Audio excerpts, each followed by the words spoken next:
Bonsoir. Bonsoir à tous. Je suis Vincent Barbier, je suis mentor chez GDBO et ce que vous voyez là, c'est Vincent Barbier on stage, désigné volontaire pour faire le passe-plat, le monsieur loyal de ces 10 ans de GDBO, initié par Bruno Dill. Alors, la première chose, au téléphone portable. Voilà. Merci. Et puis surtout, on va passer 1h15 ensemble. Et rassurez-vous, je ne vais pas passer avec l'équipe 1h15 pour essayer de comprendre ce que signifie GDBO. En fait, je n'ai toujours pas compris. On m'a dit, t'inquiète pas, ça n'a aucune importance. Parce que ce qui est le plus important, ce n'est pas ce qui est écrit, ce n'est pas la doctrine, ce n'est pas la méthode, c'est ce qu'on vit.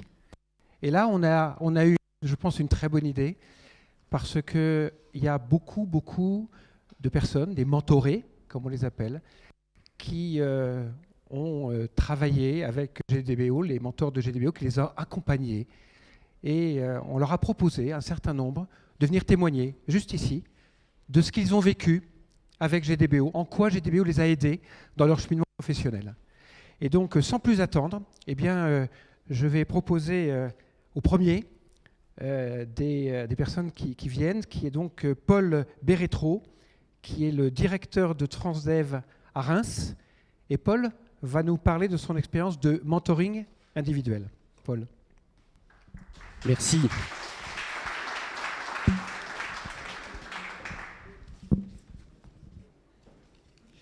C'était il y a 3 ans, ce mentoring, et donc c'est déjà un peu lointain. C'est pour ça que j'ai 2-3 notes au cas où.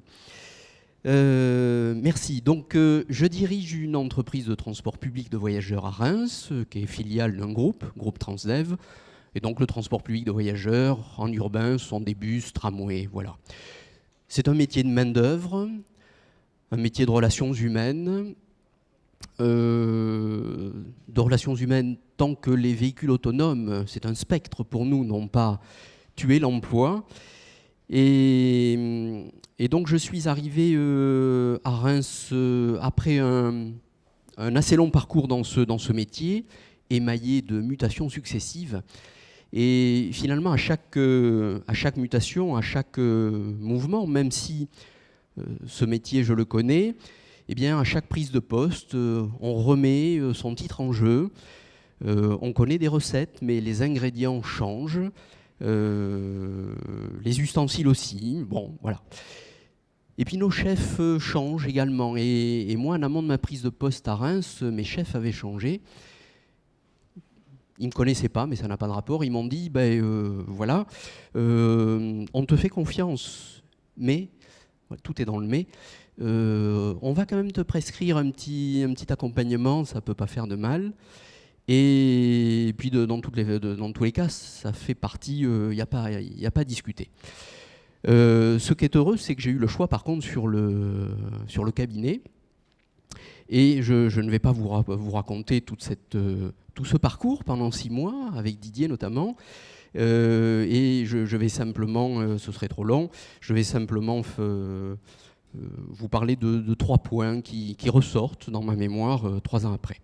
Le premier, c'est finalement qu'est-ce qui m'a poussé à choisir GDBO, puisque j'ai pu le refuser. Clairement, connaissant ce métier, ce que je désirais, c'était un accompagnement non pas sur la technique du métier, mais plutôt sur la richesse humaine, peut-être un regard aussi sur moi-même, sur la façon dont j'exerce ce métier. Et je dirais que là-dessus, je n'ai pas été déçu et que finalement, dès le premier contact avec Bruno et Didier, voilà, le courant est passé immédiatement et au bout de 10 minutes, je savais que je donnerais le feu vert pour aller plus loin sur cette mission. Et donc, premier point, j'enfonce des portes ouvertes, mais pour moi, le mentoring, c'est une affaire d'homme, une affaire de personne. Le deuxième, c'est le thème sur lequel on a travaillé. Je n'avais absolument aucune idée de ce qu'on allait faire au cours de ces 6 mois. Et c'est Didier qui m'a proposé un sujet avec talent. Et ce sujet s'articulait autour donc, des fameux 7 gestes dont on parle sur ce calico. Les 7 gestes du leader, je trouve une belle méthode qui permet de bien balayer le spectre de la fonction. Et Et donc finalement, l'intérêt pour moi, ça a été de réussir au-delà du concept et des échanges qu'on avait avec Didier, de réussir à bien m'approprier ça et le traduire en une feuille de route pratique, avec mes mots. Je l'ai traduit thème par thème en petites actions concrètes. Et ça a été vraiment un outil pour moi, pour ma prise de fonction, pour le démarrage. Et d'ailleurs, j'en ai tiré une petite feuille A4 que j'ai toujours sur mon bureau 3 ans après et qui me sert. Donc c'est quelque chose qui m'a vraiment parlé. Donc là, la conclusion de cette étape, c'est une méthode structurée, mais du sur-mesure. Ça aussi, c'est certainement la clé du succès. Et puis, dernier point, et c'est marrant, en rentrant tout à l'heure, j'ai lu ce panneau et je l'ai retrouvé là-dessus. C'est le parti pris posé d'entrée de non pas travailler les points faibles, le « je te fais confiance, mais », et au contraire, de bosser sur les points forts. Et ça, c'est pas habituel, et c'est quelque chose qui m'a marqué. Que les points forts soient sans cesse renforcés pour que finalement, on arrive au travers de ça à développer une confiance de bonne aloi qui va permettre le moment venu de libérer un geste, de le faire avec talent, de prendre confiance pour donner confiance, c'est aussi le job du leader. Voilà, ces 3 points pour faire synthétique. Et pour terminer, ces petits clins d'œil à Bruno, je vais terminer avec un petit mot sur Saint-Exupéry. Et bon, c'est encore Vol de nuit, j'aime beaucoup Vol de nuit. Un passage où Saint-Exupéry parle de Rivière. Rivière, c'est le chef des pilotes. Rivière, il est au sol et il pense à ses pilotes en plein ciel, dans la nuit d'encre et de tempête. Il est en lien avec eux uniquement par une radio ténue et grésillante. On imagine ces pilotes au-dessus de la Patagonie. Et il s'interroge, Rivière, il s'interroge sur son pouvoir de chef. Qu'est-ce qu'il apporte en tant que chef par sa seule présence? Alors je vous lis, c'est pour ça que j'ai mon papier sous les yeux, je vous lis cet extrait. Rivière s'enfonce dans son fauteuil et passe la main dans ses cheveux gris. Comme si ma volonté seule empêchait l'avion de se rompre en vol ou la tempête de retarder le courrier en marche. Je suis surpris parfois de mon pouvoir. C'est peut-être clair. Ainsi la lutte perpétuelle du jardinier sur sa pelouse. Le poids de sa simple main repousse dans la terre, qui la prépare éternellement, la forêt primitive.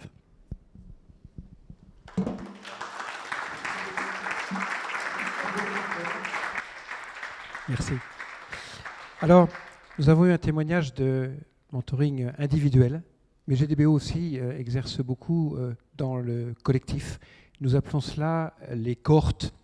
Et je souhaiterais que Sylvie Asval, qui est la DRH de Oronite Chevron, veuille donc témoigner sur une cohorte du leadership en interentreprise. Et Sylvie.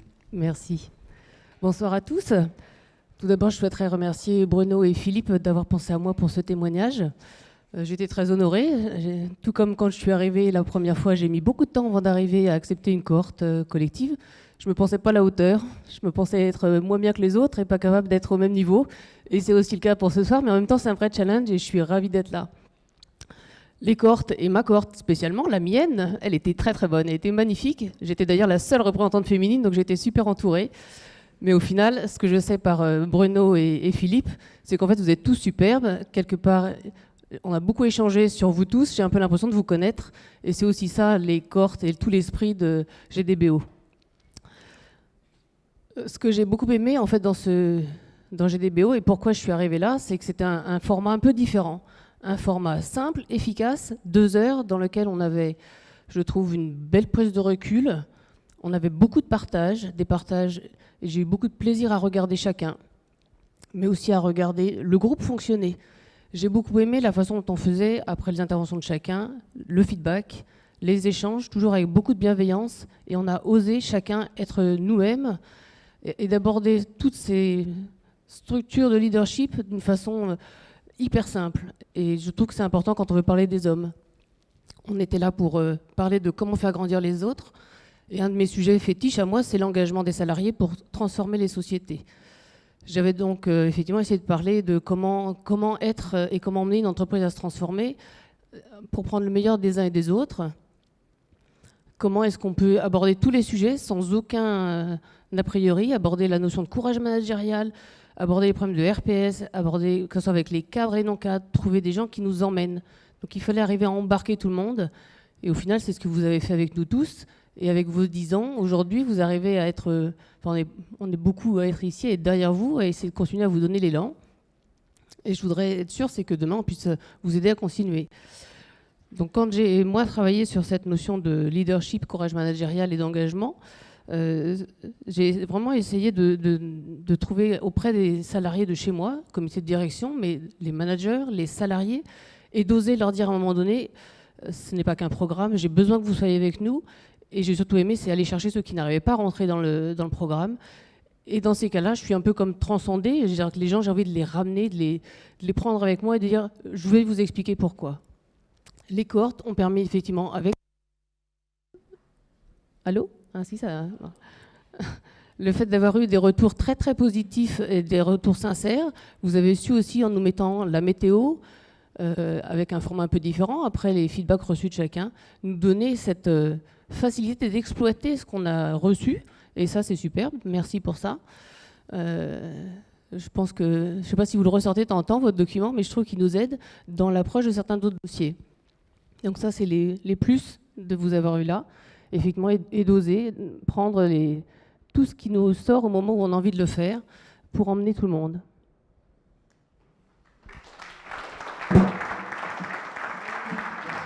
Oui.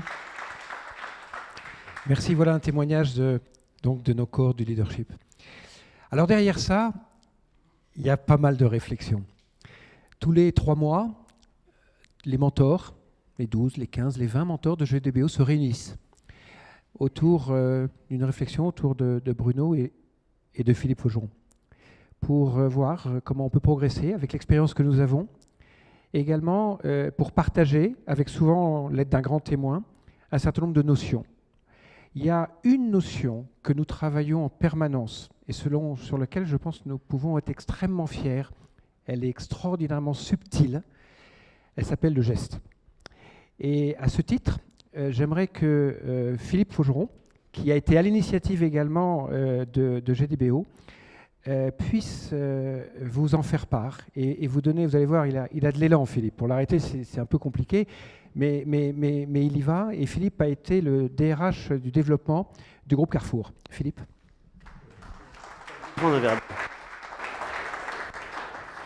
Je me connais, j'ai besoin de ça. Merci Vincent. Bon, moi aussi j'ai mes petites fiches, hein, j'oublie toujours. Hein. Vous avez tous connu un manager, un patron, un ami, un père qui vous a marqué, qui vous a entraîné, qui vous a donné envie. Nous, souvent, on prend comme exemple Michel Bon, parce qu'on l'a connu tous les deux avec Bruno, Jean-Paul Bailly, moi particulièrement chez Carrefour, Jacques Deforest, mais il y a aussi des managers un peu plus modestes qui nous ont marqués. Je me souviens d'un directeur d'hypermarché. Tous les matins, il allait dire bonjour à ses 500 collaborateurs. Et vous auriez vu ceux-là après, il leur avait le petit bonjour, le petit mot de Gabriel avait donné à l'ensemble des salariés la pêche pour la journée. Il y a des gens qui savent faire ça. Il y en a qui ont le talent pour ça, pour faire que l'on s'engage, pour faire que, comme disait Jean-Christian Fauvet, certains connaissent notre maître de la sociodynamique, disait créer ce stress positif qui va donner envie de se mettre en mouvement. Ces messieurs, ces dames nous insufflaient cela.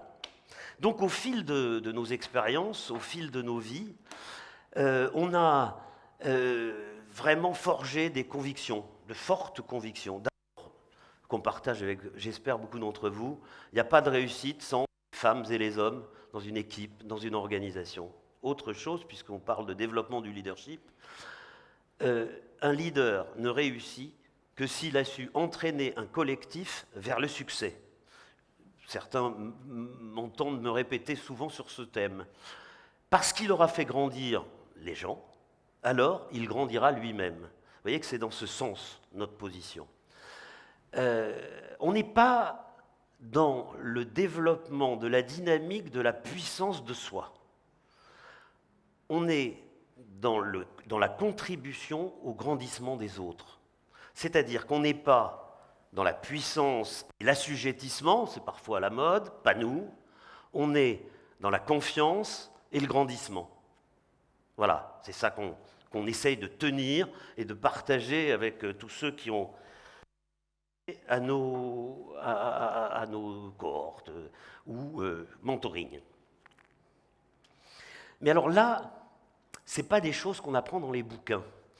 Il n'y a pas de méthode, comme tu le rappelais. Il n'y a pas de méthode.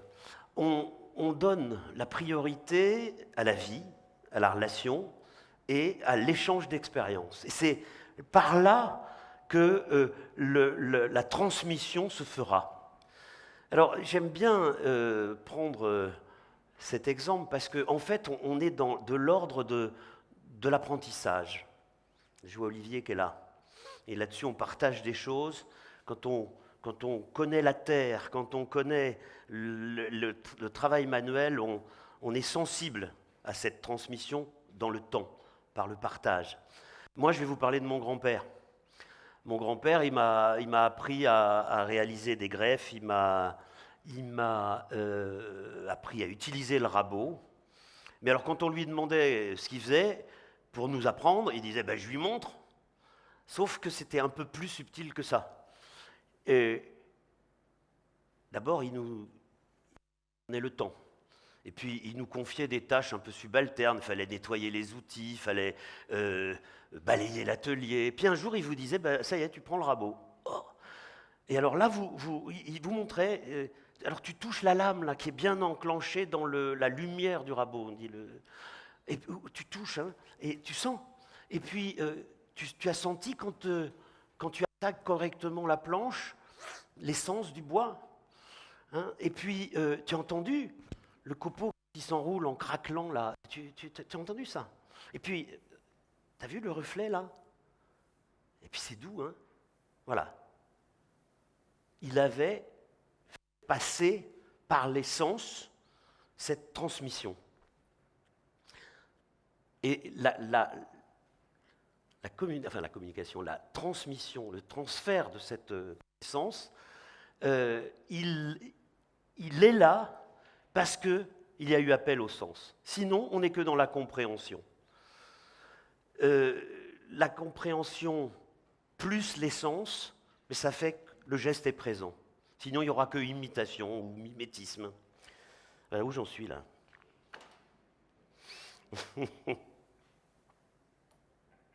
Ah oui, j'en ai dit trop. Eh bien, c'est exactement la même chose quand le leader donne le sens. Alors, non, je ne vais pas te donner la parole tout de suite, attends. Non, Alexis vous parlera de ça dans son expérience. Alexis vous parlera de ça. Donc, quand le leader donne le sens, hein, tu diras bien, le sens, il y a le côté, le sens, la signification, le sens, la direction, et puis le sens, la sensation, justement. Non, mais il en dira plus. Hein. Parce que si on ne fait pas appel au sens, eh bien, ça reste là, et c'est pas là, ça n'est pas présent. Voilà. Et je commence à vous parler des gestes. Donc, le leader, il va s'exprimer par des gestes qu'il va avoir plaisir à exécuter. Alors, il va les sentir, les comprendre, et puis il va y aller, quoi. Et on vous dit toujours, est-ce que il ou elle habite vraiment le geste? Et en fait, on se rend compte que quand on parle de cela, eh ben, on est bien au-delà de la méthode, ou bien, oui, c'est bien, en tout cas bien plus efficace. Alors, geste, il y en a qui sont encore un peu tendus sur le mot. Et Bruno, tu en diras un peu plus tout à l'heure. Hein. Geste, je fais quelque chose. Quelque chose, c'est le quoi. J'agis. Alors, j'agis moi, c'est le qui. Eh bien, le geste, c'est ni l'un ni l'autre, c'est le comment. C'est-à-dire, qu'est-ce qui émane de ce que je fais? Qu'est-ce qui est le souffle, qu'est-ce qui est la vie là-dedans? Souvenez-vous du bonjour de Gabriel que j'évoquais tout à l'heure. C'est un geste. C'est un geste. Alors, j'avais dit que je les dirais. Tu te souviens? Ils sont là, hein? Plein d'entre vous les connaissent. Le leader, il donne le sens.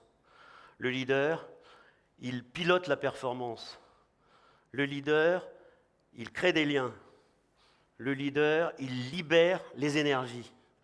Le leader, il communique. Le leader, il développe les talents. Et le leader, il exerce l'autorité. Et ça, ce n'est pas un rôle, la responsabilité. On disait au départ des fondamentaux. Ouais, on a largement dépassé, en parlant de gestes, cette notion-là. Donc, quand on a pris conscience de ces gestes, on va apprendre à les maîtriser, et là, on va découvrir les talents, Paul. Et on va pousser là où on est fort, là où on est bon.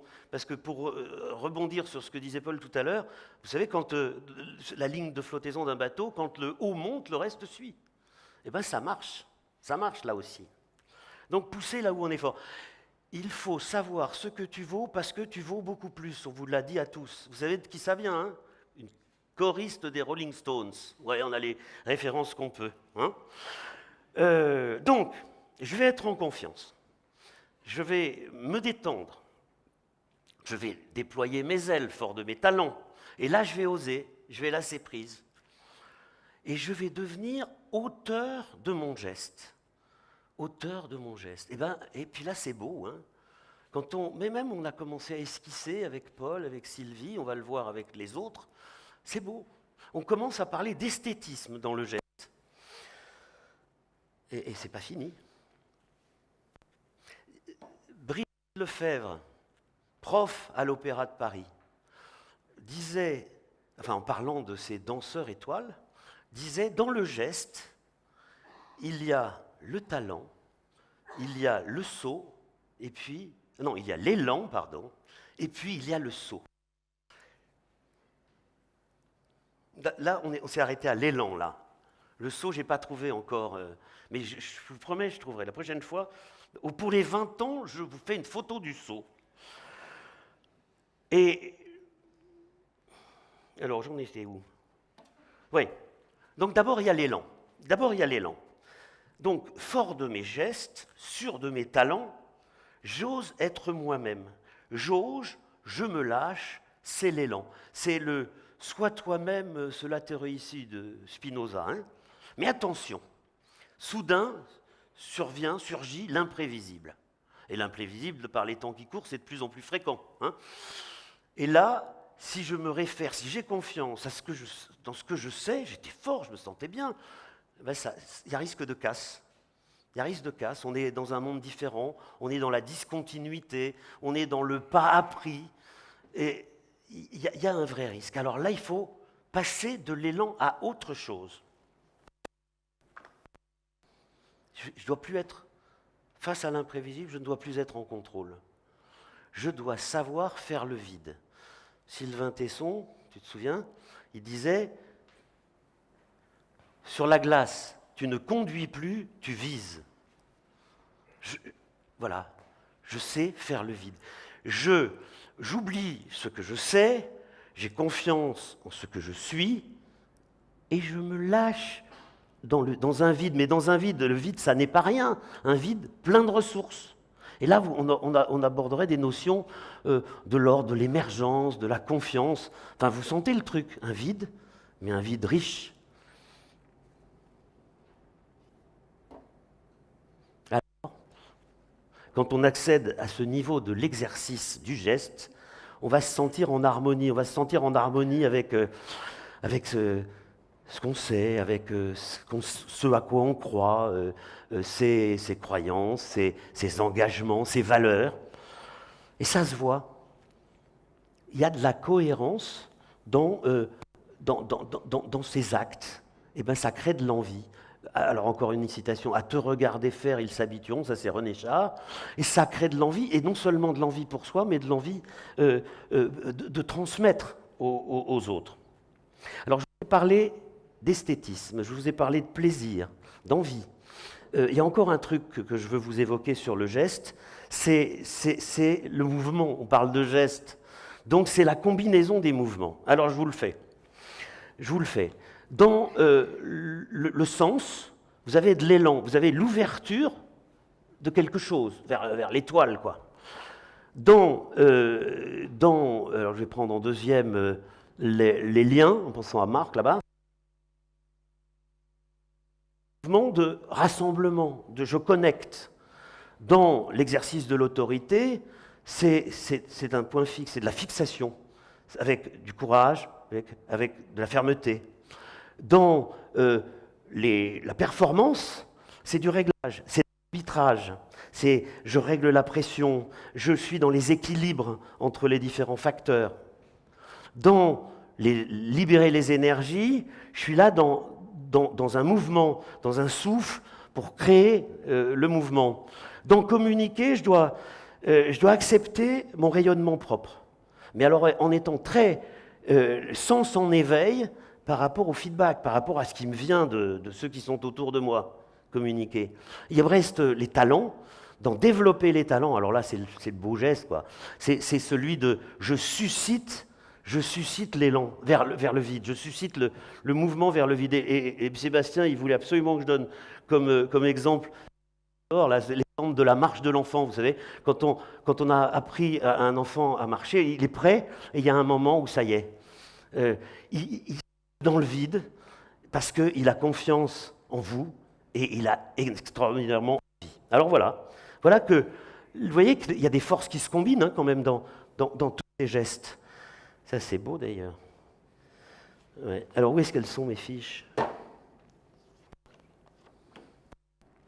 Voilà. Tout ça, ça se maille, ça se tricote. Et on a vraiment envie de partager quelque chose.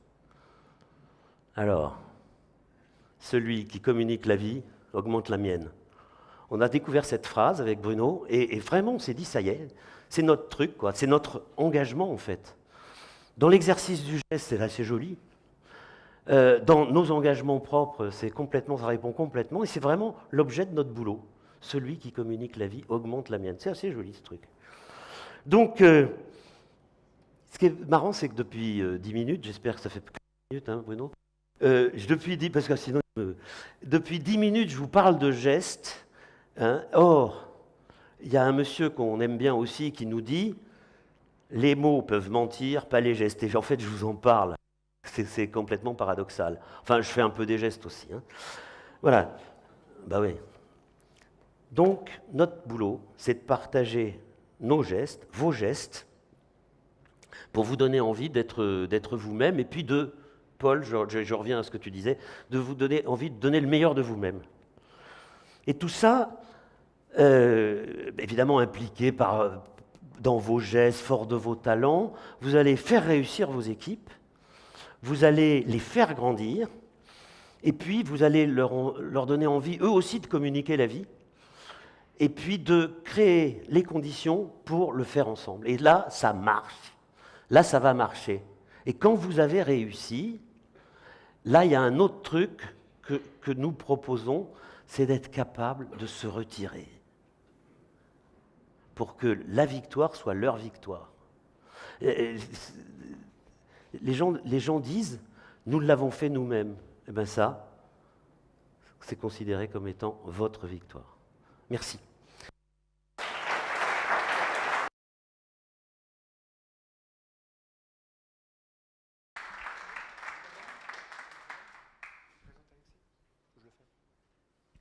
Regarde, il est déjà là.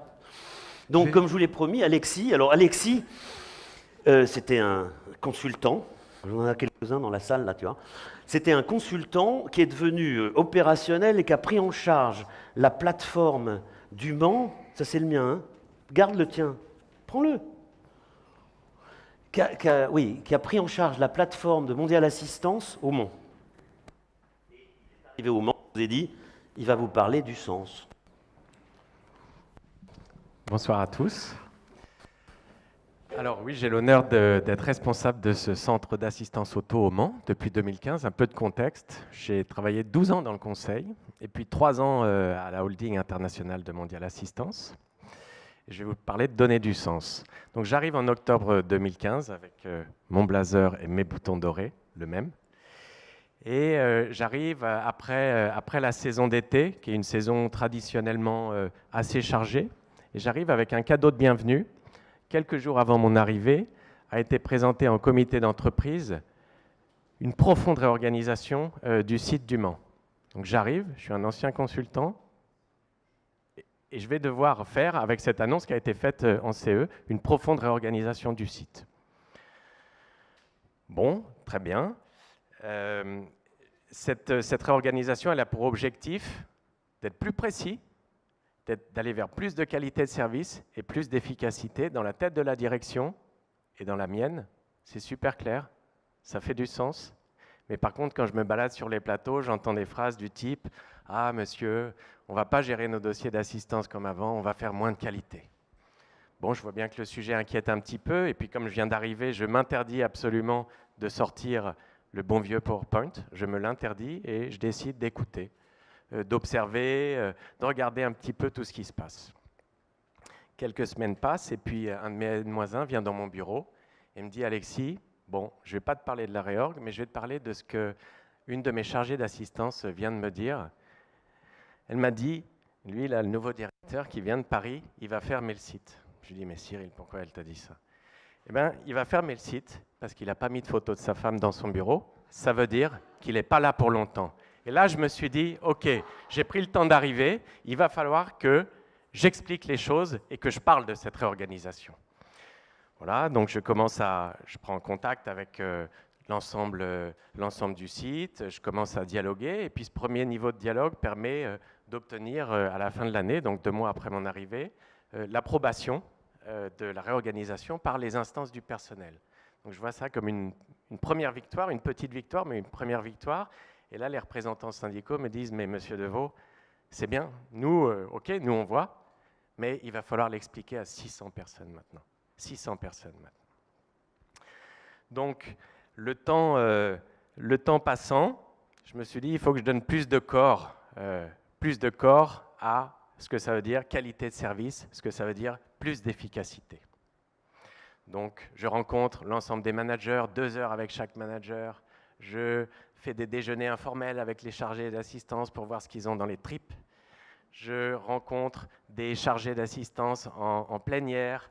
Alors, je ne parle pas de la réorganisation, mais je parle des objectifs de la réorganisation, de la signification et de la direction vers laquelle on veut aller. Plus de qualité, plus d'efficacité pour renouveler l'ensemble de nos clients et être encore plus fort d'ici 5 à 10 ans. Bon, on fait des ateliers, on parle process, on parle effectif, on parle qualité de service, indicateurs qui s'améliorent. Et là, les gens me disent, ben, oui, on comprend ce que vous nous dites, c'est clair, on veut plus de qualité, plus d'efficacité, renouveler tous nos comptes. D'ailleurs, nous aussi, on le veut, mais ce qu'on voit sur les plateaux, nous, ce qu'on voit, c'est que, bon, il y a toujours plein d'appels, plein de dossiers, et on a l'impression de faire moins bien notre boulot qu'avant. Et là, je me suis dit, il y a un truc, quoi. Il y a un truc.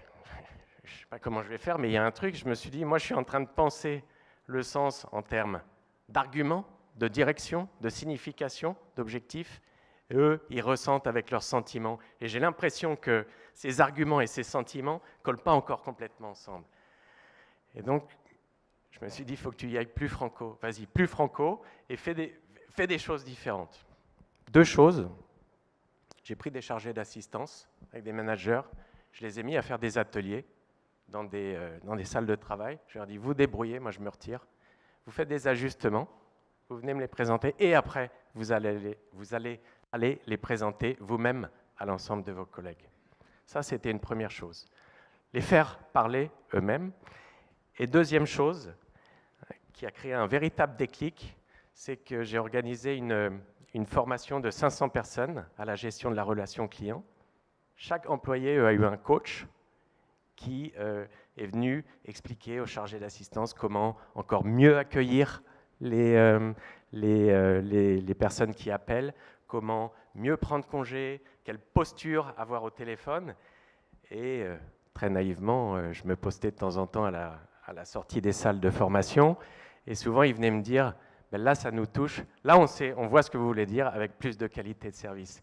Et là, à partir de ce moment-là, je me suis dit, il y a un niveau de confiance qui s'est installé entre le discours de la direction et donc le mien, ma personne et l'ensemble des chargés d'assistance, puisque il y a un lien entre ces arguments et ces sentiments. Et l'histoire, enfin la morale que je retiens de toute cette histoire, c'est que, au-delà d'expliquer les choses, de donner une signification, d'expliquer la direction, il faut donner plus de vie. En fait, faut faire en sorte que les gens puissent palper le sens, puissent le toucher.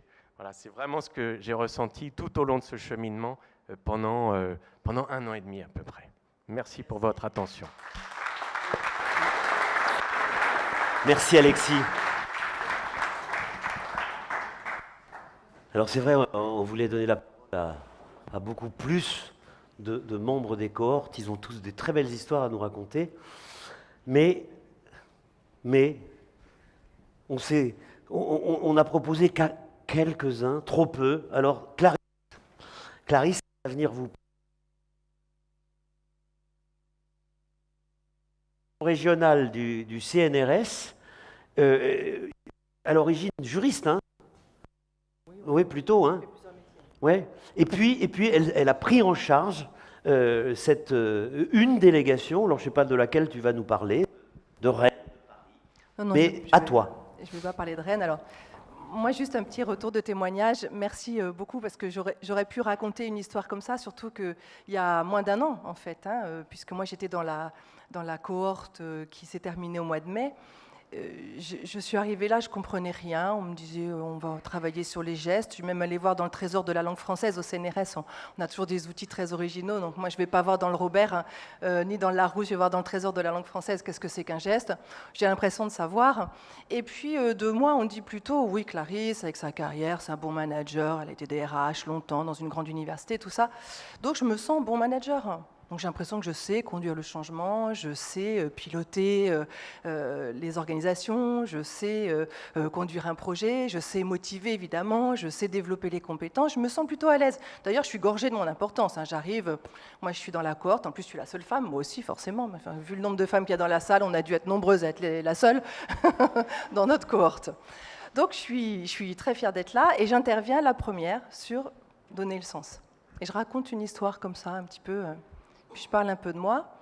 Et puis à la fin, tout le monde me dit mais en fait, tu as parlé de ce geste, de donner le sens, mais en fait, dans ce que tu racontes, il y a plein d'autres gestes. Et là, je me dis mince, j'ai toujours pas compris ce qu'était un geste alors, parce que moi, j'ai pas compris ça dans mon expérience. Et puis voilà, j'écoute, je participe à tous les témoignages de tout le monde, et là, je réalise, je commence à comprendre que il y a un mouvement, il y a quelque chose qu'on incarne. Voilà, je comprends qu'il faut incarner. Et puis arrive le retour, la grille, là. Vous êtes sympa parce que vous dites, c'est chouette, après, on sait ce sur quoi on peut prendre appui pour gagner encore en confiance. Moi, j'ai pris une petite douche quand même. Alors, il y avait le côté chaud de la douche, ou tiède, très sympa. Alors là, franchement, des choses très, très agréables. Mais...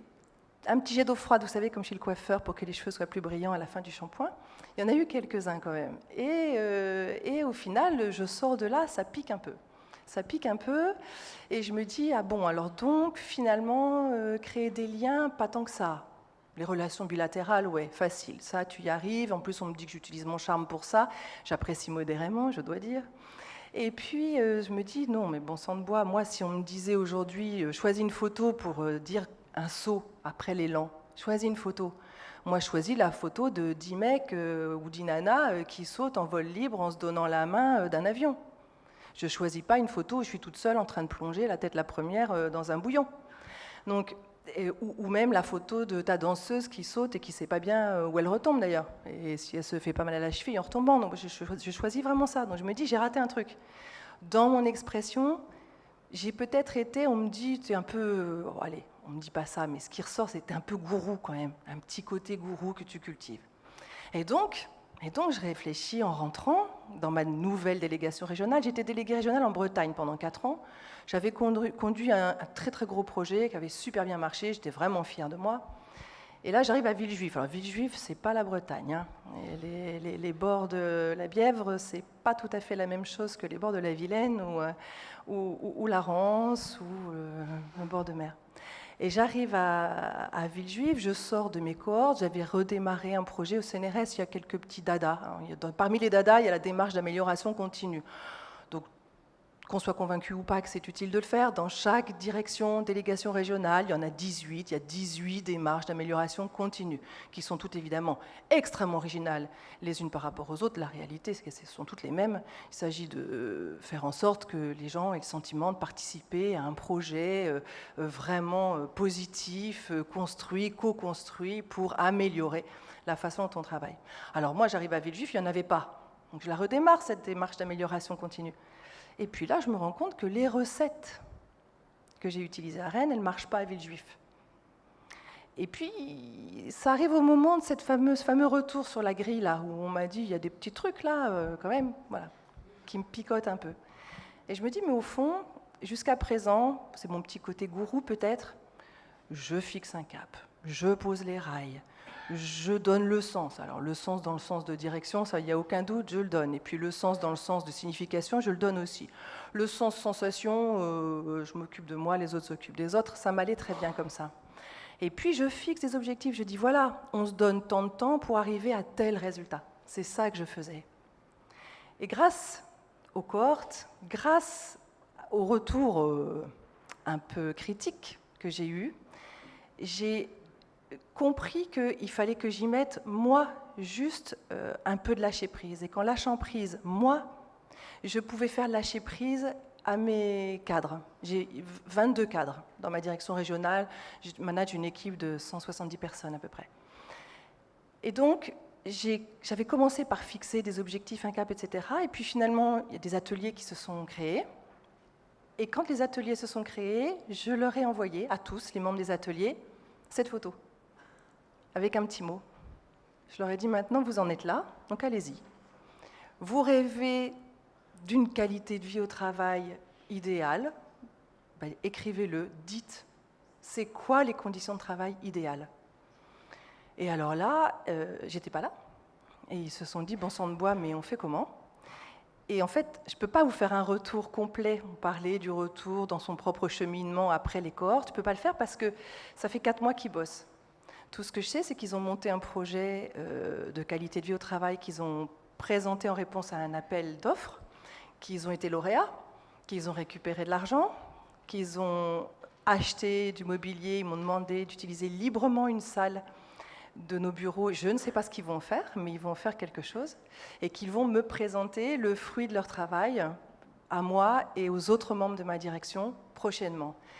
Et là, je crois que j'ai compris finalement. D'abord, j'ai compris qu'il fallait essayer de comprendre et que pour comprendre, il faut observer, prendre le temps d'écouter et peut-être en effet, au-delà de ce qu'on peut développer dans ces relations en étoile avec chacun, on peut s'attacher aussi à se mettre en retrait, tu l'as dit tout à l'heure, je suis désolée de reprendre tes mots, pour que ça tourne presque tout seul. Voilà. Je suis assez heureuse de ça et je suis très, très, très reconnaissante aux cohortes de m'avoir appris, amené à faire les choses comme ça. Dans 2-3 ans, je vous dirai comment ça s'est passé. Merci beaucoup. Merci Clarisse. Merci beaucoup Clarisse. Juste de manière pratique, il reste quelques places juste devant, vous êtes un certain nombre au fond, descendez, juste pour vous demander au milieu, si vous pouvez voyez, vous déplacer un peu plus, pour montrer s'il y a de la place, ça vous évitera de rester debout. Bienvenue. Merci beaucoup pour ces 2 témoignages, Clarisse et Alexis, qui j'espère vous ont tous mieux fait comprendre, vous voyez, cette délicate chose qui est le geste sur lequel nous travaillons. Il y a des cohortes inter-entreprises, les fameuses cohortes de leadership, mais il y a également, avec GDBO, des cohortes qui sont en intra-entreprise. Et nous aimerions vous présenter deux témoignages. Le premier, qui est Olivier Rattès, qui est le directeur des sinistres chez Pacifica et qui souhaite vous parler de cette cohorte qu'il a eue dans son entreprise, au sein de sa direction, sur le modèle managérial. Olivier. Kamal ? Bon, je vais me mettre là. Je vous prie de m'excuser, mais je me suis réveillé ce matin avec le dos tout coincé. Assieds-toi. Et donc, je fais de mon mieux. Mais je suis plus jeune que je n'en ai l'air. Hein. Voilà. Alors, moi, je souhaite rien du tout. Hein. Je pense que c'est Bruno qui souhaite. Et je pense qu'il a pris un très grand risque parce que vous m'avez présenté en disant que j'étais le directeur des sinistres de Pacifica. C'est un mot que j'aime pas beaucoup. Parce que dedans, il y a directeur, il y a sinistre. Alors, c'est pas très porteur. Et je dois vous dire que je suis ni l'un ni l'autre. Je suis aujourd'hui manager par hasard, assureur par accident. Fondamentalement, je suis un homme de la campagne. Je suis dans le sang, je suis un paysan et même un éleveur plutôt qu'un agriculteur. J'aime faire naître, faire grandir des animaux et c'est ça que je voulais faire. Pourquoi je suis aujourd'hui directeur des sinistres, j'en sais rien. Mais en tout cas, je suis plutôt éleveur des sinistres, je ne sais pas comment dire. Enfin, en tout cas, éleveur des gens avec lesquels je travaille. J'essaye de l'être. Donc, j'ai toujours aimé les rencontres atypiques, peut-être parce que je le suis un peu aussi. Et j'ai préparé une petite note. Et puis Bruno, tu me diras si je dépasse, hein, parce que je me connais. Et quand on est un peu bizarre, on rencontre des gens bizarres. Donc j'ai fait 3 belles rencontres. Bruno, puis Philippe, puis Marie. Et avec eux, j'ai appris 3 choses. Non, 2 choses. Ils sont 3, mais j'ai appris 2 choses. La première, c'est la recette de l'apérole, bien avant que ça soit la mode. Et ça, j'ai fait un tabac chez moi avec ça. Maintenant, c'est un peu dépassé, mais bon. Et puis surtout, j'ai appris le geste. En fait, non, j'ai pas appris le geste. Parce que chez GDBO, ils ne nous apprennent rien. Ils ont l'art de révéler. Je pense que le geste ne s'apprend pas, il se révèle. Et on a tous des gestes en soi. Et il y en a parmi tous les gens qui nous entourent. Et c'est un art de savoir les révéler. Vous savez, un peu comme que le sculpteur qui tape dans un bout de bois et qui sort une statue. Et puis, une fois que la statue est là, vous avez l'impression que c'est normal, elle a toujours été là. Il suffisait juste de la révéler. Voilà, donc ce sont de très bons sculpteurs. Et j'ai vécu une cohorte, moi aussi, individuelle, j'allais dire. Et j'étais un petit peu à la fois enthousiasmé et frustré parce que je me disais, moi, je dois rentrer dans ma bergerie, si je puis dire. Alors, la gestion des sinistres, juste pour vous cibler, c'est à peu près 1400 personnes qui sont sur 17 sites et avec des gens dont le métier est difficile, c'est de rendre service à des gens qui ont tous un problème et d'obtenir des performances très humaines et très économiques aussi. Et donc, il y a un énorme enjeu managérial dans une entreprise qui a une très très forte culture managériale. Et donc, j'ai demandé à nos amis de GDBO ce qu'on pouvait imaginer, construire ensemble, qui n'était dans aucun catalogue, hein, autour de ça, de ces gestes-là. Et ils m'ont proposé, alors je vous passe rapidement sur la façon dont on s'y est pris, les différentes étapes, mais ils m'ont proposé de conduire une cohorte interne avec les 17 patrons d'unité. Ce qu'ils ont fait avec toute leur passion et tout leur talent, ils ont permis à tout le monde de révéler quelque chose de très puissant. C'est que cette culture managériale qui est la nôtre était la leur d'abord, et qu'ils avaient beaucoup de talent, mais ils ne le savaient pas. Donc, première chose, ils ont découvert leur talent, mais ils l'ont découvert ensemble. Ils ont découvert leurs gestes. On s'est nourri de ce terreau qui est le nôtre et on s'en est nourri collectivement.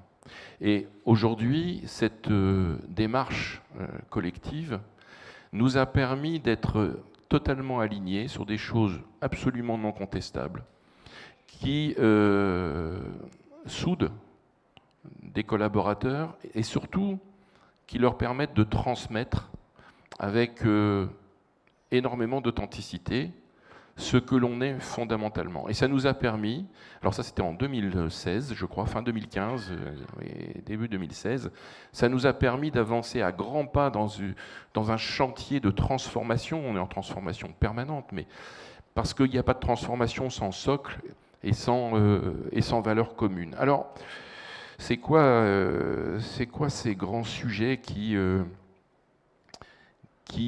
permis ça autour du geste? Alors, il y a eu beaucoup de choses de dit sur le geste. Bon, Philippe en a parlé très bien. J'en remettrai une petite couche. J'ai encore un petit peu de temps ou pas? Oui. Je veux juste en remettre une petite couche en disant que le geste, c'est quelque chose qui est vivant. C'est quelque chose qui est vivant, qui est non écrit, qui est évidemment non processé, pour utiliser un gros mot, et presque silencieux. Presque silencieux. Le geste, c'est autre chose. C'est la façon dont on traduit ce qu'on est fondamentalement. Et je me souviens très bien que j'avais pris, lorsqu'on avait conclu cette cohorte, j'avais fait une petite conclusion que j'ai retrouvée, et elle était assez fraîche dans ma tête quand même. Et j'avais dit 3 choses essentielles autour du geste. Alors je voudrais les partager avec vous. Qu'importe l'ordre dans lequel je le dis. La première chose, ça m'était venu après avoir assisté à une remise de galons à Saint-Cyr, et j'avais entendu le général qui faisait le tour des petits fours après, s'arrêter 2 secondes et dire aux jeunes officiers, souvenez-vous que les gens dont vous aurez la responsabilité vous imiteront. Dans vos qualités comme dans vos défauts, ça vous donne une très grande responsabilité. Ce n'est pas exactement ce qu'il a dit, mais en substance, c'est ce qu'il a dit. J'ai trouvé ça très juste, et j'ai voulu partager ça avec mes collaborateurs. La deuxième chose qui me semble important de dire, et que je leur ai dit, quand j'étais au lycée, j'avais un prof de maths qui avait compris qu'avec moi, il ne fallait pas être trop mathématique. Et donc, il m'a dit un truc que j'ai jamais oublié, c'était l'époque où on faisait les courbes, vous savez. Il m'a dit, Olivier, si c'est pas beau, c'est pas vrai. Et c'est comme ça que j'ai passé mon bac, et que je l'ai eu. Parce que mon premier essai, c'était pas beau, j'ai dit, ça doit pas être bon. Et ce qu'il faut en tirer comme conclusion, si c'est pas beau, c'est pas vrai. Et si on n'est pas vrai, ce qu'on fera, ça sera pas beau. Et donc, ça va se voir. Donc, le geste ne se mystifie pas. On ne peut pas mentir. Ça oblige à la transparence et à l'honnêteté des sentiments. Je crois que c'est très important. Et le troisième point que j'avais dit, c'est que lorsqu'on est artisan, et en particulier compagnon, il y a 3 grandes étapes dans la vie d'un apprenti. Le premier, on appelle ça les 3 M. Le premier, c'est la mémoire. On regarde, et on imprime, on enregistre. Le deuxième, c'est le mimétisme. On essaie de faire pareil. Et le troisième, c'est la maîtrise. C'est quand on s'est approprié ça soi-même et que le geste est devenu le sien. Et à ce moment-là, ça ne veut pas dire qu'on est devenu un expert, ça veut dire qu'on est devenu un maître, c'est-à-dire celui qui a la charge de transmettre. Et donc, nos managers doivent devenir des transmetteurs du geste. Voilà ce que je me souviens leur avoir dit lorsqu'on s'est vu pour conclure cette cohorte. Voilà, donc aujourd'hui c'est un ciment pour nous, c'est quelque chose que tout le monde a appris à être, et non pas à faire d'ailleurs, à être. Et il y en a qui trichent, vous savez, quelquefois. On parlait des artisans, donc Philippe parlait du menuisier, j'ai pris pas mal de cours d'ébénisterie dans ma vie aussi, et ce que tu dis est juste par rapport à l'art de passer le rabot. Et il est vrai que j'ai trouvé quelques citations que j'ai notées intéressantes. Vous savez qu'il y a un château fort qui se construit comme au Moyen-Âge, là, qui s'appelle Guédelon. Certains ont vu ça, Guédelon? Il y a une petite phrase très intéressante sur le prospectus qui dit la chose suivante. Quand on fait tout sans tricher, du début jusqu'à la fin, le résultat est là, sincère, véritable, beau, de cette imperfection de celui qui cherche la perfection. Et ça, c'est tout à fait ça, le geste managérial, c'est aussi le geste du menuisier. Alors il y a des mauvais menuisiers qui font tout le travail de façon mécanique, industrielle, et puis après prendre une massette ou un petit burin, et puis ils donnent des coups partout pour faire croire que ça a été fait comme ça aurait dû être fait. Ça ne trompe personne. Pour le geste managérial, il y a exactement la même chose. Et puis, je voudrais terminer par une petite citation que j'ai empruntée à un de mes auteurs préférés, qui donne pas mal à la tête du tout. Il s'appelle Henri Vincenot, c'est un écrivain bourguignon. Il écrit la chose suivante en parlant, je crois me souvenir que c'est de sa fille, dans un livre qui s'appelle Prélude à l'aventure. Je vais mettre mes lunettes, c'est écrit tout petit quand même. Et en plus du dos, il y a les yeux, vous voyez. Alors, elle, crânement, œuvre avec courage. Je sais qu'elle me regarde à la dérobée, à la fois pour copier ses gestes sur les biens dont l'économie est plus rigoureuse, et pour répondre à mes propres regards. Elle est venue pour apprendre. Voilà, avec GDBO, nous avons beaucoup appris, et aujourd'hui, je suis venu aussi encore pour apprendre. Merci. Merci beaucoup, Olivier. Merci beaucoup. Alors juste, toujours dans cet esprit de cohorte du leadership à l'intérieur d'une société, en intra, nous souhaiterions que Anne-Catherine Inger, qui est DRH chez Atos Worldline, vienne partager avec nous effectivement le travail qu'elle a fait avec son équipe sur la cohésion d'équipe. Bonjour à tous, donc merci beaucoup Bruno de m'avoir proposé ce témoignage. Alors je vais vous raconter notre histoire avec GDBO. Donc tout d'abord, depuis plusieurs années, nous travaillons avec GDBO, Bruno et puis Sébastien dans le cadre des cohortes du leadership. Donc d'ailleurs, je crois qu'il y a plusieurs personnes de chez Atos dans la salle qui ont participé et qui sont plutôt ravis. Et nous avons eu une aventure un petit peu originale. Parce que, donc, en tant que DRH, donc, j'avais une équipe à gérer dans mon précédent poste. Et le début d'année arrive, les entretiens annuels, etc. Et donc, comme tout manager, je me préoccupe du développement de mon équipe. Donc, il y a toujours le choix, effectivement, d'avoir une approche individuelle par collaborateur, de se dire qu'est-ce qui est le plus approprié, etc. Mais là, je me suis dit, pourquoi pas tenter une approche collective. Et à peu près dans le même timing, j'ai rencontré Bruno. Et je dois dire que j'ai été touchée, j'ai eu confiance tout de suite. Donc en plus, Bruno m'avait été présenté par Valérie Caillot qui s'occupait des talents chez nous. Il était très apprécié, les cohortes s'étaient très bien passées. Et donc j'en ai parlé à Bruno. Je lui ai dit, je pense qu'il y a quelque chose à réfléchir. Et réfléchissez-y de votre côté avec Sébastien et revenez-nous avec une proposition. Donc très rapidement après, Bruno et Sébastien nous ont proposé de travailler collectivement sur les gestes. Et donc nous étions 6, c'est ça Bruno ? Oui, 6. Donc moi incluse, hein, donc je me suis fait plaisir aussi dans la partie de développement. Et donc peu à peu, nous avons évoqué tour à tour les gestes qui comptaient pour nous. Donc après des entretiens individuels, Bruno et Sébastien ont identifié quels étaient les gestes forts de l'équipe. Et je dirais que pour nous, le socle, ça a été nos valeurs en fait. Les gestes reposaient vraiment sur nos valeurs fondamentales. En tant que RH, c'est sûr que les valeurs sont importantes. Hein. Notre matière première, c'est la gestion de l'humain, donc il ne faut pas se rater.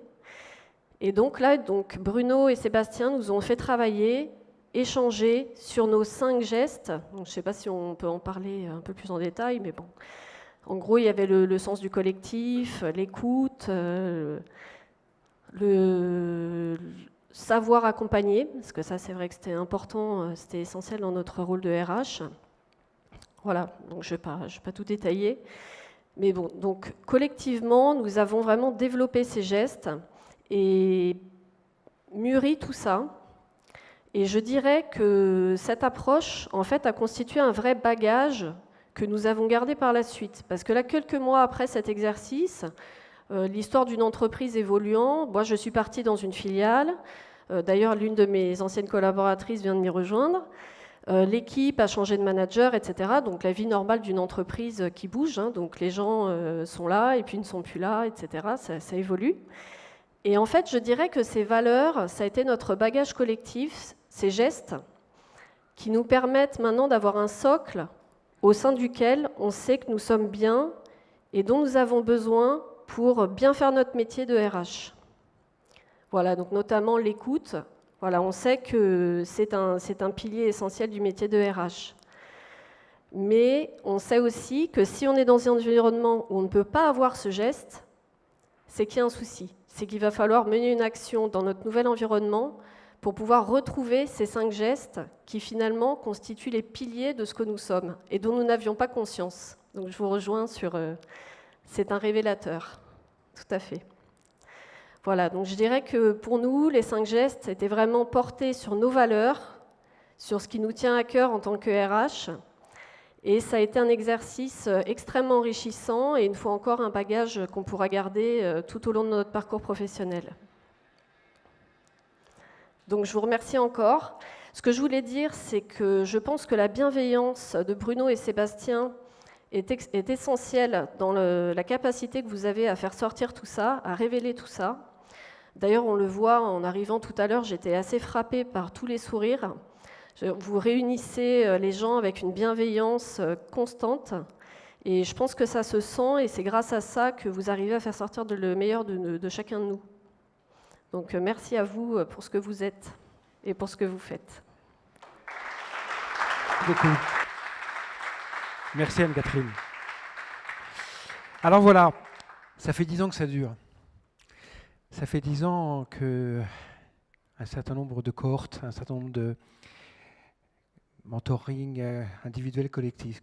Et derrière, il y a fondamentalement, il y a un homme. Il y a un homme qui un jour l'a pensé là, puis il s'est dit je ne vais pas le faire tout seul, je vais essayer de réfléchir. Et cet homme, c'est Bruno Dill. Bruno, il est ingénieur. Ouais, il m'a demandé de dire je suis ingénieur. Ouais, grand ingénieur. Et puis après, il m'a dit que je fais des métros. Alors on m'a dit non, il ne fait pas tous les métros. Il a fait en particulier le métro sous la place Tahrir au Caire. Dit que c'est lui qui l'a fait. Ça y est, c'est fait. Je l'ai dit. Après, à faire des métros, il s'est dit je vais faire intellectuel. Donc il était consultant.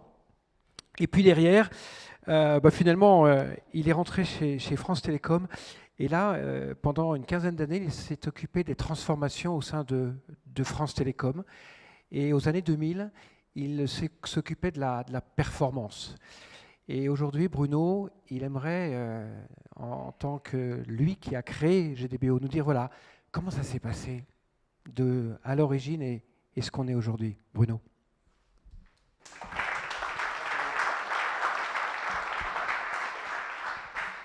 Bon, j'aimerais, je ne sais pas si j'aimerais. Hein. Non, je suis un peu mauvais là tout de suite parce que c'est impressionnant ce qu'on entend.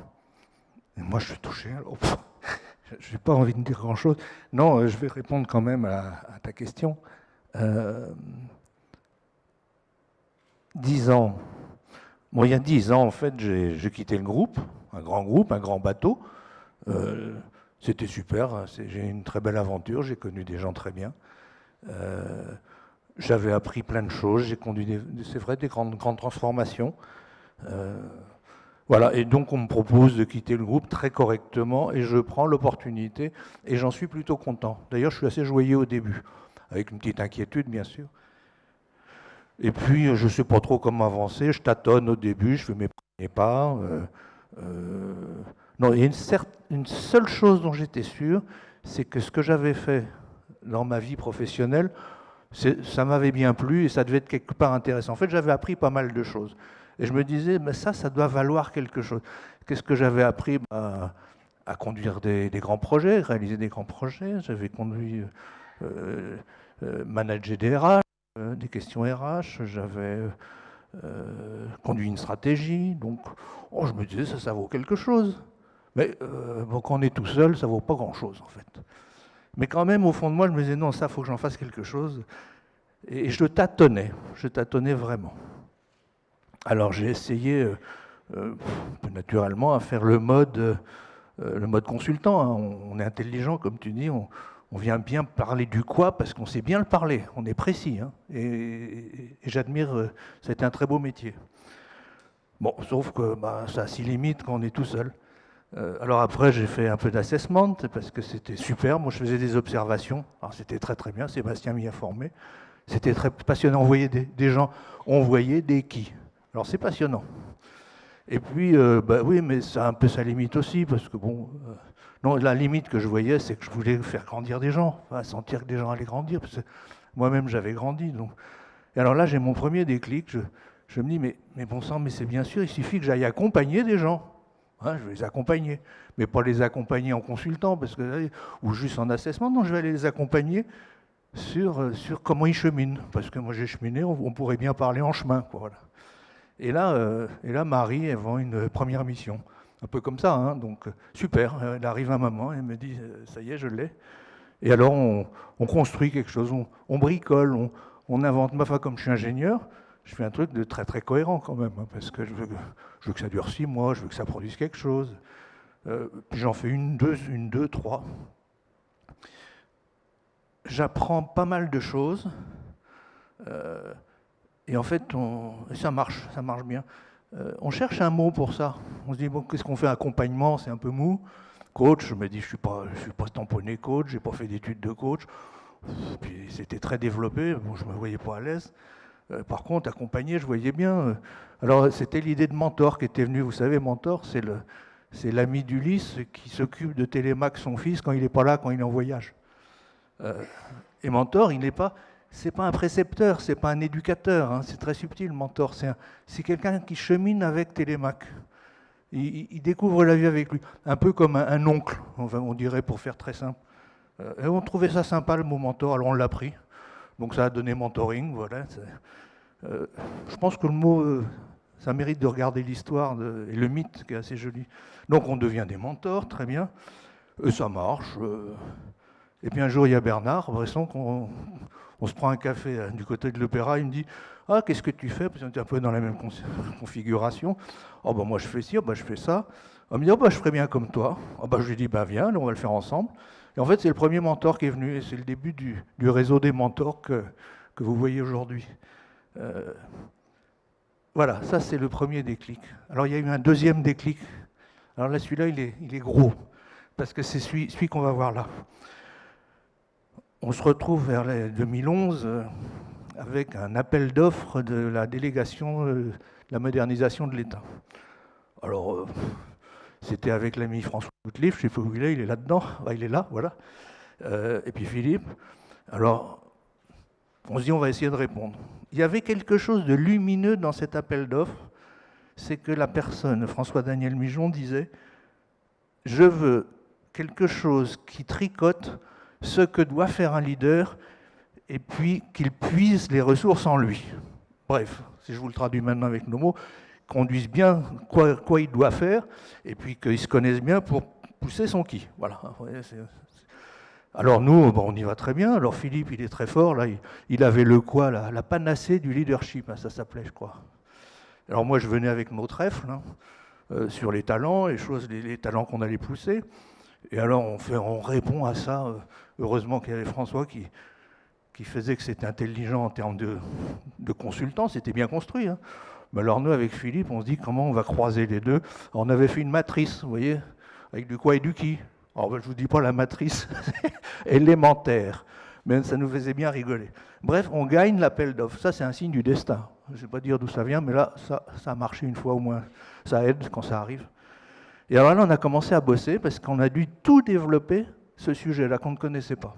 Alors, ce qui était très fort, et ce que j'ai vraiment apprécié, c'est quand on s'est dit on va tricoter, on va panacher les deux, ben on s'aperçoit qu'au milieu, il apparaît quelque chose d'autre qu'un peu des deux. Et c'est là l'idée de geste qui apparaît. Alors un jour, on était en train de discuter, on avait nos 7 fondamentaux, et je dis non, les fondamentaux, ça m'ennuie, c'est un peu sec, ça fait les piliers de la sagesse, ça fait plus que c'est que cette histoire. Non, c'est beaucoup plus vivant que ça, c'est beaucoup plus... non, il faut qu'on trouve quelque chose. Et on a l'idée de geste. Le mot geste vient, mais comme la geste moyenâgeuse, hein, c'était pas un mot savant, c'était un mot qui vient, parce que quand on ne sait pas nommer les choses, ben, on prend un mot qui vient et puis on voit. C'est venu de là. Et là, et ben là c'est toute la suite qui est venue, parce qu'on s'est dit, ben, qu'est-ce qu'on parle de là? Alors on a fait nos cohortes, on a discuté, on a fait nos mentorings, on en parlait, et puis à chaque fois ça prenait de l'épaisseur. Alors j'ai découvert une chose assez simple, c'est que la notion de geste, elle est très claire pour les littéraires. Les littéraires, quand on lit de la littérature, c'est que des gestes. C'est des romans de gestes. Hein. C'est comme ça que ça se passe. Sauf que pour des scientifiques ou des consultants qui regardent bien le quoi et le qui, bah, la vie, on ne sait pas trop la saisir. Or, bah, nous, on essaie de la saisir. Voilà. Alors maintenant, on commence à être assez bon. Hein. Je suis assez content de ce qu'on fait. La preuve, je suis étonné par les témoignages et la puissance et la précision. J'aime beaucoup cette précision. Donc le deuxième déclic, c'est ça, on s'est dit, ça y est, on peut panacher le qui et le quoi, mais on trouve une troisième chose qu'on va appeler le comment, le c'est comme ça. Et c'est ce qu'on a mis dans le mot geste. Et là, il y a une vraie ingénierie qu'on bichonne et qu'on travaille bien. Ça, c'est le deuxième déclic. Alors le troisième déclic, eh ben, c'est un peu vous ce soir. Là, voilà. On n'est pas tout seul. Vous êtes petite centaine ici. Et c'est se dire maintenant, on a quelque chose de robuste en tête. On a quelque chose de robuste en main. Et je dirais pas simplement robuste. Alors certains vont comprendre ce que je veux dire. C'est pas fragile, c'est même antifragile. Alors c'est pas moi, c'est de Taleb, Nicolas Taleb. Vous voyez, fragile, c'est quand on tape dessus, ça se casse. Mais antifragile, c'est quand on tape dessus, c'est plus fort, ça grandit. Voilà. Donc nous, notre truc, c'est antifragile. Vous pourrez taper dessus, ça n'arrêtera pas de grandir. Alors qu'est-ce qu'on a? On a ça en main, on a des gens qui le partagent et qui le vivent, et moi je me dis, de ça, on doit pouvoir faire quelque chose beaucoup plus grand, et qu'il est arrivé le moment où on se rend véritablement visible. Et la notion de visibilité est aussi riche et complexe que celle du geste, mais ça, c'est pour les 10 ans qui viennent. Voilà. Merci beaucoup. Merci Bruno. Alors, avec une telle histoire, de tels concepts, de tels témoignages, tout simplement, on a envie de le faire savoir. Vous êtes là, mais on se dit, tiens, il faut peut-être le professionnaliser, aller plus loin, tout simplement pour que ça se sache encore mieux. Et Christian Boireau, qui a été directeur général adjoint d'Air France KLM, qui a dirigé la France pendant de nombreuses années, va nous parler effectivement de comment parler, comment communiquer sur GDBO. Bien, merci Vincent. Bonsoir à toutes et à tous. Alors mieux nous faire connaître, ça a quand même une double signification. Hein. C'est plus nous faire connaître, parce que comme toute entreprise, maintenant nous cherchons à nous développer. Et vous faites partie de ceux qui peuvent aider à plus nous faire connaître. C'est aussi nous faire connaître de façon plus intime. C'est-à-dire que nous souhaitons nous faire connaître et grandir en gardant la philosophie de l'entreprise, qu'on a évoqué déjà longuement tout à l'heure, la personnalisation de nos services, le respect de la personne, ne pas juger, partager nos expériences, faire du concret, être dans le concret. Voilà. Et donc, pour pouvoir avancer dans ce sens, eh bien, nous avons pris trois décisions. La première décision, c'est de changer notre nom. Changer notre nom parce que peut-être vous avez tenté l'expérience, mais si vous ne vous rappelez plus tout à fait du nom de l'entreprise, vous n'avez quasiment aucune chance de le trouver sur les médias sociaux ou sur Internet. Et donc, on a cherché à prendre un nom, Talent et Mentoring, qui résume ce que nous voulons être. Les talents, c'est vous. Les talents, ce sont nos clients. Et nous respectons les talents et nous cherchons à les développer, puisque c'est ce qui a été dit tout à l'heure, nous travaillons sur les talents et non pas sur les défauts. Et le mentoring, c'est l'expérience que nous pouvons apporter en ayant eu des années et des années, souvent, d'expérience professionnelle. Voilà, donc talent et mentoring résument totalement ce que nous voulons être, et ce sera donc le nouveau logo.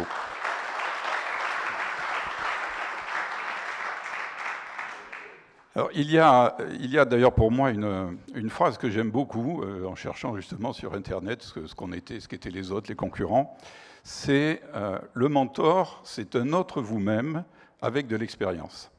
Un autre vous-même veut dire qu'on ne juge pas les gens avec qui on vient travailler, nos clients, mais on amène toute notre expérience pour qu'ils réussissent. À passer un cap particulier, un changement de responsabilité, une nouvelle étape professionnelle. Donc, talent et mentoring résument bien ce que nous voulons être.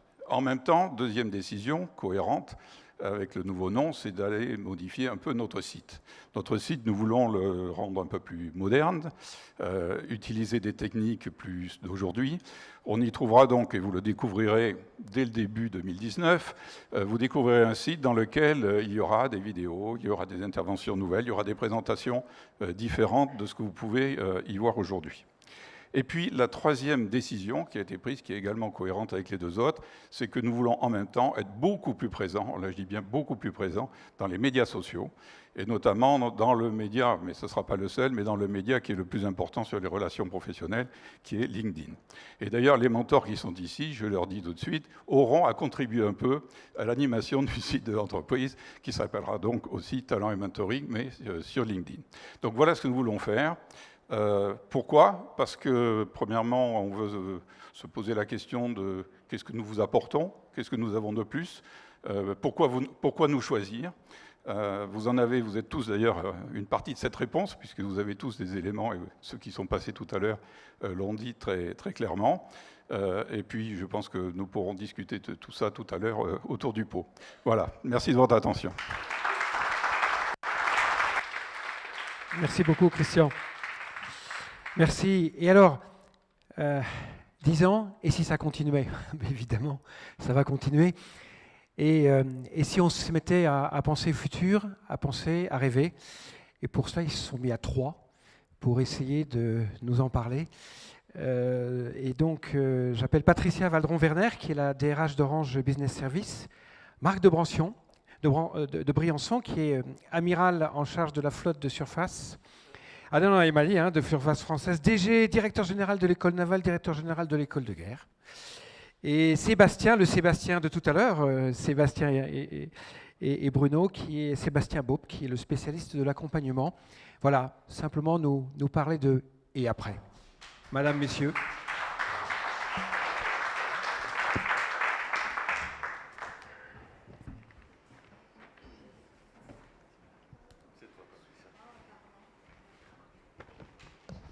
Alors, bonsoir à tous et à toutes. Je suis ravie d'être parmi vous ce soir et franchement, Bruno, d'aller de 1 à 100, plus de 100 en 10 ans, bravo. Hein? Encore, hein? Alors, comme vous avez entendu, je suis DRH d'une grande entité, 25 000 personnes, une centaine de pays. Et en tant que DRH, si vous êtes certaines personnes dans la salle, peut-être vous êtes des DRH, j'en sais rien, des managers, c'est sûr. On a des recettes pour développer les talents. Des recettes qui sont basées sur des référentiels. Est-ce que vous avez entendu parler des référentiels? Levez la main. Voilà, tout le monde connaît les référentiels. Alors, c'est pour aider la gestion des talents, pour les entretiens, pour les promotions, pour les plans de succession, pour les formations, etc. Ils nous aident, en fait, à faire quoi? Placer des gens dans les cases. Okay? Des stars, des performeurs, des gens qui ont besoin de développement. Ça nous aide. Mais je sais aussi que ces référentiels, ils ne sont pas tout à fait bien pour nous aider à développer les talents. De développer leur leadership, pour développer le sens d'écoute, pour développer et leur aider à transmettre leur savoir-faire. Et c'est des choses implicites dans le référentiel, mais ils ne sont pas explicites dans le référentiel. Qu'est-ce qui se passe? Quand on a les crises ou des moments difficiles dans les organisations, qu'est-ce qui se passe? Les talents se révèlent. C'est des moments difficiles, c'est des moments révélateurs. Mais en temps normal, nous ne savons pas bien leur révéler les talents dans chacun, leur potentiel, comment on va les stimuler, comment ils communiquent, leur posture qu'ils prennent, comment ils prennent les décisions ou non, comment ils travaillent avec d'autres. Tout ça, comment on décerne? C'est aussi dans le moment de promotion, vers des postes avec plus de responsabilités. Comment on les prépare? Comment on les accompagne? Alors, nos jolis référentiels, dont on paie beaucoup pour développer, on passe beaucoup de temps, ça ne nous aide pas vraiment. C'est vraiment un défi de taille pour les DRH. Et en plus, c'est un défi accru par le déploiement ou la nouvelle société où nous allons vers la société digitale. On a maintenant les plateformes digitales pour matcher les talents. Oui, Il n'y a plus des humains dans le sujet. On a des robots, on a des chatbots, on a plein de choses. On est en train de presque remplacer l'humain par ça. C'est un danger. Alors, il faut qu'on fasse très attention. Alors, j'ai eu quelques idées moi-même à l'intérieur d'Orange, où je suis, Orange Business Services, de mettre en œuvre quelques idées, comme utiliser des managers que j'ai bien repérés, qui sont des managers capables de transmettre leur savoir-faire. Et je leur ai demandé de devenir menteurs pour les gens internes, et ça marche. Mais ce n'est vraiment pas assez non plus. Alors, c'est aussi une question pour les managers eux-mêmes. Est-ce qu'ils sont vraiment prêts à recevoir? Est-ce qu'ils sont prêts à écouter? Est-ce qu'ils sont réceptifs aussi? Parce que s'ils ne sont pas, en tant que DRH, tu ne peux pas les pousser vers des menteurs. C'est aussi un défi pour nous. Alors, j'ai cherché un peu partout et un beau jour, Bruno est venu, on a déjeuné ensemble et comme les témoignages que vous avez donnés ailleurs, là, en Bruno, j'ai trouvé quelque chose de très intéressant et très unique parce que je trouvais que c'est très humain, c'est humain à humain. Et c'est ça que j'aime dans la méthode, si je peux le dire, excuse-moi le mot méthode, mais c'est dans les gestes que nous avons appris, il y a quand même quelque chose de très unique dans les gestes. Et c'est pour cette raison-là que je me suis dit, je vais devenir mentor moi-même au sein de Talent et Mentoring. Voilà.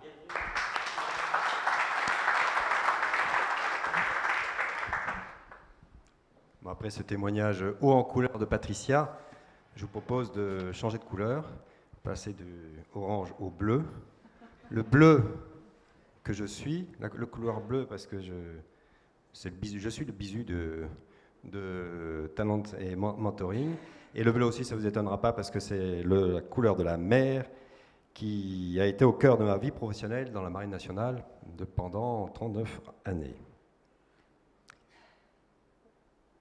Et qui m'a beaucoup de responsabilités et surtout beaucoup de rencontres et d'occasions d'ouverture. Et c'est bien ce que je retiens de ces 39 années, c'est ce que j'ai pu réaliser au contact d'hommes et de femmes. Alors tout d'abord en mer, au sein d'une dizaine d'équipages, au contact des marins, vous savez, cette catégorie d'êtres humains que les Grecs dans l'Antiquité considéraient à part, ni vivants, ni morts. Et donc je me suis vite aperçu de deux choses en mer. On ne fait pas illusion longtemps. On est bon ou on n'est pas bon. On est au niveau ou on n'est pas au niveau. Du commandant au matelot d'ailleurs. Et deuxième chose, en mer, on n'est rien sans l'autre, sans le talent de l'autre. Et il faut les trouver et il faut faire avec, les faire reculer. Et donc avec du recul, la mer, c'est en vous mettant à nu et en vous rappelant votre dépendance à l'autre, la mer est une merveilleuse école de vie. Si on pouvait faire naviguer tous les petits Français, Bruno, voilà un beau projet.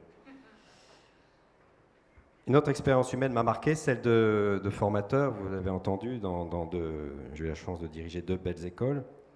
Et là, j'ai réalisé que pour faire éclore le potentiel de développement qui existe entre chaque homme, il faut bien entendu faire acquérir des savoir-faire, des savoirs, et donner l'envie d'apprendre, mais il faut également, et il est essentiel, d'amener ces futurs leaders, parce que c'était des officiers dont je m'occupais, à réfléchir sur le sens de leur engagement, et à partir de là, à réfléchir sur la façon de vivre et d'exprimer leur leadership, pour une cause qui, peut-être, les dépassera.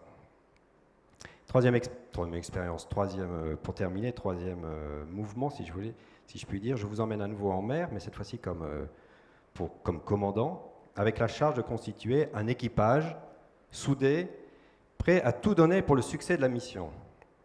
Alors là, on a une recette qui est bien rodée, un entraînement très, très intensif, très réaliste, avec des fous furieux qui font tout ce qu'il faut pour perturber et pousser dans les retranchements l'équipage, et aussi avec l'implication personnelle du commandant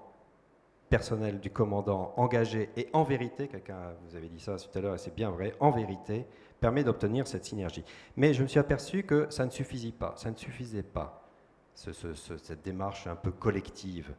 Je me souviens d'un jeune officier sur la Jeanne d'Arc qui sortait de l'école Laval, donc, et qui avait, après avoir passé toutes les étapes de la formation, de l'entraînement, n'arrivait pas, et ne se sentait pas capable, plus exactement, d'être chef du quart. Chef du quart, c'est celui qui assume la responsabilité pendant un quart de toute la responsabilité du bateau. La Jeanne d'Arc, c'était quand même 700 personnes, c'est un gros truc. Donc responsable devant le commandant du bateau et de tout ce qui se passe à bord, en gros. Alors, je n'ai pas de recette particulière, mais j'ai souvent constaté que pour ces cas individuels, une relation de confiance, une relation d'amour, oui, j'ose dire ce mot, amour, d'homme à homme, à bonne hauteur, ajusté aux circonstances, conduisant au partage d'émotions, de ressentis, pouvait parvenir à lever des blocages et déclencher l'expression des talents les plus enfouis. C'est exactement ce que fait, j'y arriverai pas, Talent et Mentoring, avec une délicatesse et une bienveillance qui m'ont vraiment touché. C'est pour ça que je suis très heureux et très honoré de rejoindre la bande des mentors avec modestement mon sac d'aventures humaines et salées. Voilà. Alors Sébastien, on appareille quand ?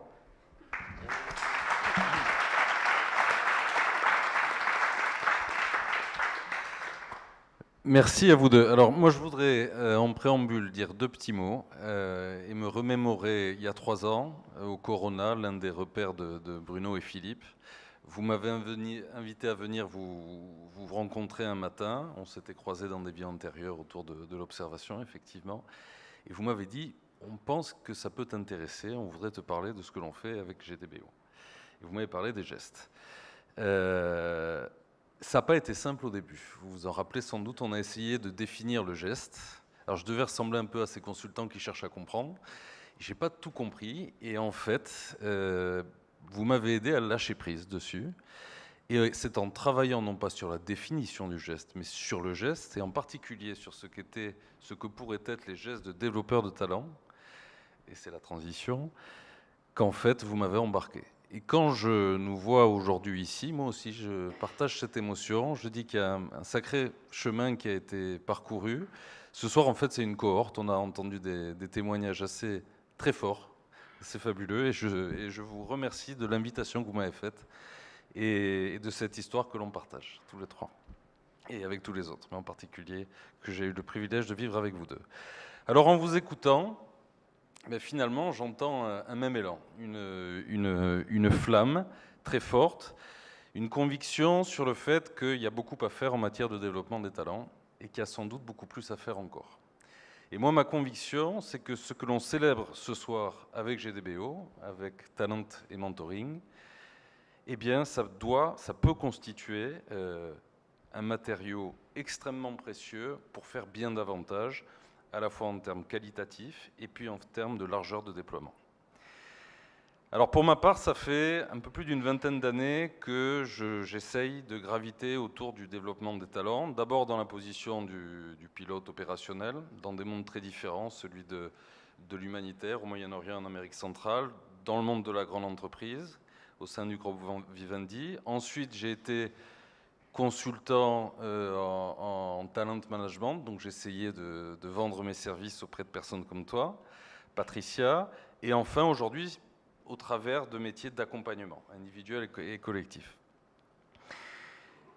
Là, si j'ai une conviction, c'est que l'un des enjeux majeurs pour la réussite des entreprises demain, il réside dans la révélation des talents propres. Et là, je fais écho à ce que tu dis, c'est-à-dire que je fais opposition ici à toute quête de potentiel ou de compétences qui répondraient à des grilles qui seraient prédéterminées. Le talent, on l'a vu maintes fois ce soir, il se révèle ailleurs, en dehors de ces grilles de lecture. Je parle de ces moments d'étincelle, toujours uniques, de ces instants où finalement on va incarner un mouvement. Tu as parlé de cet élan, on a parlé de cette révélation tout à l'heure, et c'est ça le métier, et c'est ça l'enjeu du développeur de talent.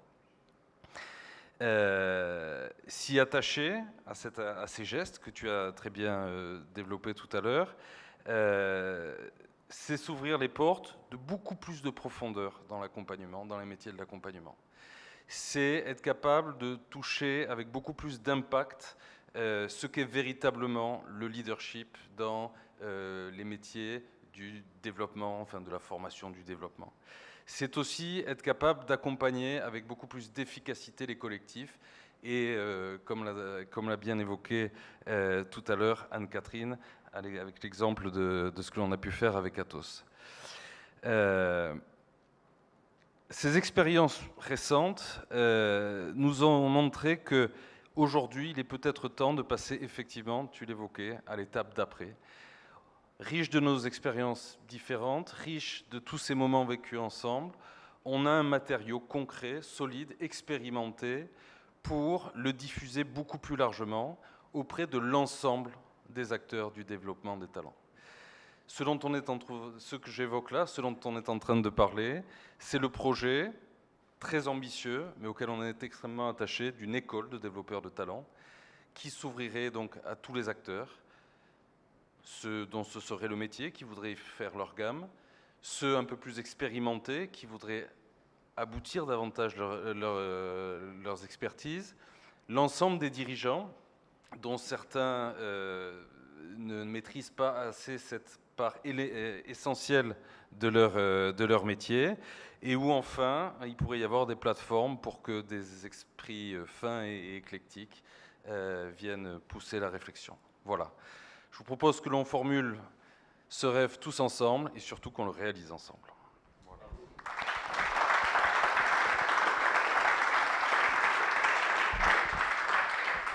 Merci Patricia, merci Marc, merci Sébastien. Voilà, bon ça a duré un peu plus d'1h15, mais vous êtes tous encore là, donc ça veut dire que soit vous ne pouvez pas partir, soit vous êtes comme nous passionnés. Et donc tu as toujours une conclusion. Et bien évidemment la conclusion, c'est Bruno qui va nous la dire avec tout l'élan qu'il a. En fait, ça va être très bref, hein. Je vais demander à Marie de venir, que tout le monde la voit bien. Elle est où, Marie? Elle est là-haut. Et puis je vais demander à Philippe aussi. Oh bah ouais.